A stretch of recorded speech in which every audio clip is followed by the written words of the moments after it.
अब तक हमने देखा संग अपनी माँ को ठीक करने के बारे में सोच रहा होता है और फिर वो यू के साथ ऑर्गेनाइजेशन में जाने के लिए तैयार हो जाता है ताकि वो और भी ज्यादा ताकतवर बन सके। तब संग को एक डेंजन में जाने का मैसेज आता है और फिर वो उस डेंजन में जाने के लिए तैयार हो जाता है और वो देखता है कि वहाँ पे वो सब भी आए हैं जो डबल डेंजन में सरवाइव किए थे और साथ ही साथ 3 क्रिमिनल भी आते हैं जिन्हें कैन लेके आया है। डेंजन में जाने के बाद वो क्रिमिनल बहुत आसानी से उन सभी गॉब्लिन्स को मार रहे होते। दूसरी तरफ संग भी बहुत सारे गॉब्लिन्स को मार देता है जो देख मिस्टर सॉन्ग कहते हैं, मानना पड़ेगा संग, तुम सच में अब बहुत ज्यादा ताकतवर हो चुके हो। ये देख जूही भी कहती है, हाँ संग तुम तो जरा भी जख्मी नहीं हुए, ऐसा लग रहा है कि अब तुम्हें मेरी जरूरत नहीं पड़ेगी। मिस्टर सॉन्ग संग को देख समझ जाते, जब से ये डबल डेंजन सरवाइव किया है तब से ये पूरी तरह से बदल गया है, इसका कॉन्फिडेंस भी चेंज हो गया है। और फिर वो सभी आगे बढ़ते हैं और देखते कि वहाँ पे 3 रास्ते हैं जो देख कैन कहता है, यहाँ पे 3 रास्ते हैं और ये डेंजन भी आसान है, क्या हमें 3 रास्ते में डिवाइड हो जाना चाहिए? और सभी लोग इस बात के लिए मान जाते हैं। कैन अपने साथ उन क्रिमिनल्स को लेकर राइट वाले रास्ते में जाता है लेकिन संग पहले सेंस कर लेता है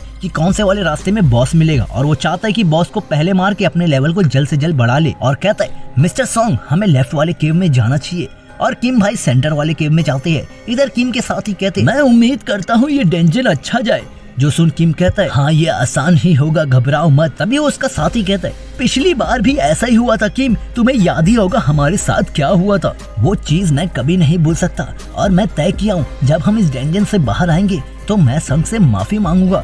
और फिर वो लोग आगे बढ़ते हैं। इसके बाद हम कैन और उन क्रिमिनल्स को देखते हैं जो वहाँ के सारे गॉब्लिन्स को मार दिए। तो तुम लोग इन सभी गॉब्लिन्स को मार ही दिए, अगर ये जगह इंसान होते तो तब भी तुम उन्हें मार देते। इंसान हो या मॉन्स्टर हमें इनसे कोई फर्क नहीं पड़ता, हम तो बस मारने के लिए आए हैं। इसके बाद हम एक फ्लैशबैक देखते हैं जहाँ एक आदमी कैन से कहता है, 3 लोगों ने मेरी बेटी की जिंदगी खराब कर दी और आज मेरी बेटी भी नहीं है क्योंकि उसने सुसाइड कर लिया और वो लोग कुछ ही सालों में आजाद हो जाएंगे और उनके पास उनका हंटर लाइसेंस भी होगा। मुझे पता है हंटर्स अगर रेड मिशन में हिस्सा लेते हैं तो उनकी सजा भी कम हो जाती है। प्लीज ये पैसे आप ले लीजिए और उन तीनों को मार दो, किसी को भी नहीं पता चलेगा कि उस डेंजन में क्या हुआ और मैं भी किसी को नहीं बताऊंगा। फिर कैन उनसे कहता है, यहाँ से जाने के बाद मैं सभी को बता दूंगा कि तुम्हें वहाँ बहुत सारे गॉब्लिन्स मिले और तुम लोग उसमें मारे गए। तभी वहाँ किम भी आ जाता है और देखता है कि कैन 2 लोगों को मार दिया है और आखिरी वाले को मार ही रहा होता है, जो सब किम और उसके साथी देख लेते हैं। ये सब क्या कर रहे हो कैन? ओह तो मतलब ये रास्ता यहाँ से जुड़ा हुआ है, यानी वो आखिरी वाला रास्ता बॉस की ओर जाता है। और फिर कैन उस क्रिमिनल का सिर काट देता है। फिर वो किम और उसके साथी की ओर बढ़ता है। तभी संग को एक चिल्लाने की आवाज सुनाई देती है और फिर वो सभी लोग वहाँ जाके देखते कि सभी लोग मारे गए। किम भी अब मरने ही वाला है, जो देख जूही उसे हील करने लगती है लेकिन किम की हालत देख के ऐसा नहीं लग रहा है कि वो हील से भी ठीक हो पाएगा। मिस्टर सॉन्ग ये देख समझ जाते, ये चोट कोई मैजिक बीस्ट नहीं ला सकती है, ऐसा लग रहा है कि हम में से एक कोई इन पर हमला किया है। किम कहता है, मुझे हील करना बंद करो जूही, तुम मुझे ठीक नहीं कर पाओगी। संग गुस्से में कहता है, घबराओ मत, तुम ठीक हो जाओगी और तुम्हारी फैमिली भी तो बाहर है और तुम्हें अभी जीना होगा ताकि मैं तुम्हें कभी माफ ना करूं।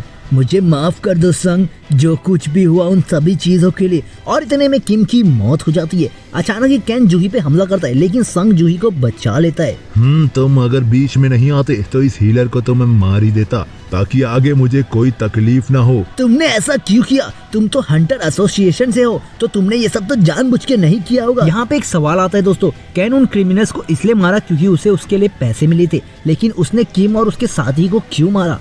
पहली चीज, वो उन्हें अगर सच बता देता तो शायद वो सभी लोग कैन की बात पे यकीन कर लेते। और दूसरी चीज ये हो सकती है बाहर किसी को ना पता चले, इसलिए कैन अब सभी को मारेगा। वो तो हमें आगे पता चलेगा कि आखिर ये राज क्या है। मैंने ये प्लान किया था कि तुम सभी को गॉब्लिन्स ने मार दिया, लेकिन अब प्लान में थोड़ा चेंजेस आएगा। मैं बाहर जाके कहूँगा ये क्रिमिनल्स भाग रहे थे जिस वजह से इन लोगों ने तुम्हें मार दिया और मैंने इन क्रिमिनल्स को। और फिर संग कैन की ओर बढ़ता है लेकिन मिस्टर सॉन्ग संग को मना कर देते हैं और तलवार उठा के किम की ओर जाते हैं और फिर जूही की मदद से अपनी बॉडी को और ज्यादा स्ट्रॉन्ग कर लेते हैं। ये सब देख कैन कहता है, तुम्हें सच में लगता है अपनी फिजिकल स्ट्रेंथ को एक्टिवेट करने के बाद भी तुम मुझे हरा पाओगे? तुम भूल रहे हो बच्चे, मैं एक तलवारबाज हूँ। फिर कैन और सॉन्ग की लड़ाई शुरू होती है। तुम तो एक जादूगर हो ना, तो तुम तलवार से क्यों लड़ रहे हो? और फिर वो कैन पे हमला करता है लेकिन कैन बच जाता है। वैसे तुम्हारी स्किल काफी अच्छी है। इधर सॉन्ग को भी पता है कि मिस्टर सॉन्ग थोड़ी देर के लिए ही कैन को रोक पाएंगे, फिर एक अचानक ही कैन मिस्टर सॉन्ग को जख्मी कर देता है, लेकिन जूही तुरंत ही मिस्टर सॉन्ग को हील कर देती है। जो देख कैन कहता है, ये हीलर जब तक है मेरी लड़ाई में बहुत तकलीफ देने वाली है। कैन जैसी जूही की ओर बढ़ता है, इतने में मिस्टर सॉन्ग कैन को रोक देते हैं। जो देख कैन समझ जाता है कि ये कोई मामूली बूढ़ा आदमी नहीं है। सही कहा बच्चे, मैं एक एस रैंक हंटर का मास्टर हूँ, इसलिए इस तलवारबाज में तो मैं तुमसे नहीं हारने वाला। वो तो वक्त बताएगा। और फिर कैन बिना रुके सॉन्ग के ऊपर हमला करने लगता है और जूही की पावर खत्म होने की वजह से वो उनकी मदद भी नहीं कर पा रही थी। और कैन जैसे ही आखिरी हमला करता है, इतने में मिस्टर सॉन्ग अपनी मैजिक से कैन को जलाने की कोशिश करते, लेकिन किस्मत से कैन बच जाता है और कहता है, मानना पड़ेगा, मैं तो भूल ही गया था कि तुम एक जादूगर भी हो। तो ये था तुम्हारा प्लान। और वो जैसे ही सॉन्ग को मारने वाला होता है, इतने में संग वहाँ आ जाता है। जो देख कैन गुस्से में कहता है, तो तुम फिर बीच में आ गए, आखिर तुम हो कौन? मैं हूँ संग, एक ई रैंक हंटर। तुम ई रैंक हंटर कैसे हो सकते हो? अगर तुम हो तो तुम्हारे पास ऐसी स्ट्रेंथ नहीं होना चाहिए। मुझे अभी भी नहीं पता तुम अपनी असली पावर को छुपा के रखे हो, और अगर तुम असैसिन भी हुए तो अब कोई फर्क नहीं पड़ता। तुम सभी लोग एक दूसरे को जानते थे, तो फिर तुम फॉल्स रैंकर भी नहीं हो सकते, यानी तुम दूसरी बार रीअवेकन हुए हो। जो सुन मिस्टर सॉन्ग और जूही दोनों शॉक हो जाते हैं और कैन को भी याद आ जाता है कि ये वही बच्चा है जब हम इससे मिलने गए थे, लेकिन तब तो इसके पास कोई पावर नहीं थी। तो क्या इसका मतलब इसकी सेकंड अवेकनिंग इसके बाद हुई है? तो चलो फिर अब इस कहानी का यहाँ पे अंत किया जाए। जिसमें संग कहता है, मेरा एक सवाल है, तुमने आखिर ये सब क्यों किया? इन्हें मारने के मुझे पैसे मिले थे। मैं उनकी नहीं, मेरे दोस्तों की बात कर रहा हूँ। क्या तुमने उन्हें इसलिए मारा कहीं वो तुम्हारी पोल खोल दे? लेकिन तुमने उन्हें बहुत बेरहमी से मारा, यानी तुम्हें इन्हें मारने में मजा आ रहा था। यहाँ हमारा डाउट क्लियर होता है। दरअसल कैन ने तो उन क्रिमिनल्स को इसलिए मारा था क्योंकि उसने मैजिक बीस्ट से ज्यादा इंसानों को मारने में मजा आती है, और यही रीजन था कि वो सभी लोगों को इतनी बेरहमी से मारता है। और फिर वो संग पे हमला करता है। ये दोनों इतना स्पीड लड़ रहे होते कि जूही और मिस्टर सॉन्ग दोनों उनकी मूवमेंट्स को ट्रैक नहीं कर पाते। इधर कैन और सॉन्ग दोनों की स्पीड और स्ट्रेंथ सेम है, लेकिन कैन के पास एक्सपीरियंस ज्यादा है। और फिर कैन संग को एक स्क्रैच देने में कामयाब होता है। इसके बाद संग कहता है, अब कोई फायदा नहीं, मेरा सिस्टम ने तुम्हें एक एनिमी बना लिया है,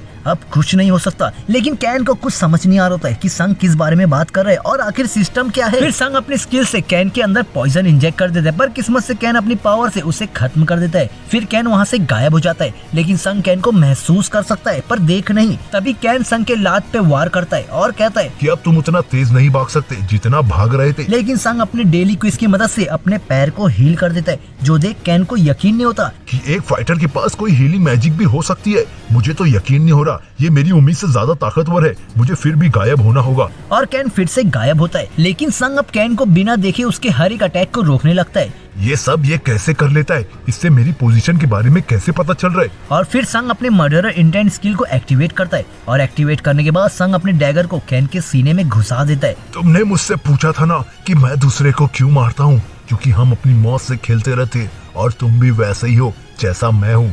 लेकिन आखिर तुम हो कौन? मुझे नहीं पता मैं कौन हूँ। अब तुमने मुझे मार दिया है, तो तुम्हारी आइडेंटिटी कैसे छुपाओगे? अगर मैं तुम्हें कहूँ, मैं एक ऐसा हंटर हूँ जो अपने लेवल को हर वक्त अपग्रेड करते रहता है। और इधर कैन की भी कहानी यहाँ खत्म होती है, और मरने के बाद संग को एक रिवॉर्ड मिलता है। फिर संग जूही और मिस्टर सॉन्ग को बाहर भेजने के बाद वो अकेला ही उस बॉस से लड़के बाहर आता है। तभी हम वहाँ वू को देखते हैं, लेकिन वू को पहले से ही कैन पे शक था, और वो संग को भी पहचान लेता है कि ये वही डबल डेंजन वाला बच्चा है।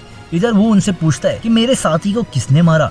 संग बताने वाला होता है, इतने में मिस्टर सॉन्ग कहते, उससे मैंने मारा है। लेकिन आप तो एक सी रैंक हंटर हो। तब मिस्टर सॉन्ग जूही की तरफ इशारा करते हैं। मिस्टर वू को पता है कि कैन इतना भी कमजोर नहीं है कि ये दोनों मिलके उसे हरा दे, लेकिन फिर भी वो इसे नजरअंदाज करके वहाँ से चला जाता है। पर संग मिस्टर वू को प्रेडिक्ट कर लेता है कि ये बंदा रैंक ए वाला हंटर है। और यहाँ हमारा एपिसोड 9 खत्म होता है दोस्तों। तो मिलते हैं एक नए एनिमी में।